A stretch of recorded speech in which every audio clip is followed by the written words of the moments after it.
काली माई के होखेला पूजनवा हो रामा चैत महीनवा। काली माई के होखेला पूजनवा हो रामा चैत महीनवा। काली माई के होखेला पूजनवा हो रामा चैत महीनवा। काली माई के होखेला पूजनवा हो रामा चैत महीनवा। दूधवा कराह चढ़े पुआ पकवनवा। दूधवा कराह चढ़े पुआ पकवनवा। आम के लकड़ी या से होखेला हवनवा।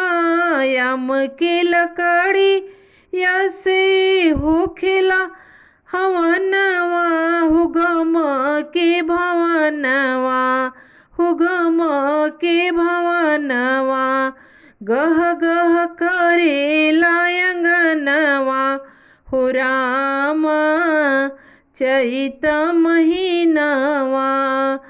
गह गह करेला अंगनवा हो रामा चैत महीनवा। काली माई के होखेला पूजनवा हो रामा चैत महीनवा। काली माई के होखेला पूजनवा हो रामा चैत महीनवा। निमिया के डाढ़ मैया झूलेली झूलनवा। झूलेली झूलनवा हो झूलेली झूलनवा। सब सेवका गावे माई के भजनवा। सब सेवका गावे माई के भजनवा।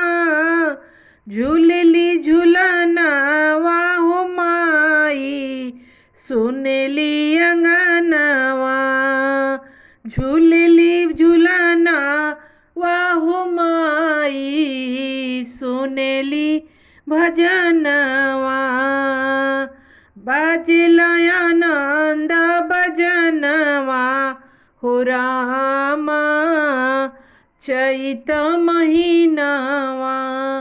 बाजेला आनंद भजनवा हो रामा चैत महीनवा।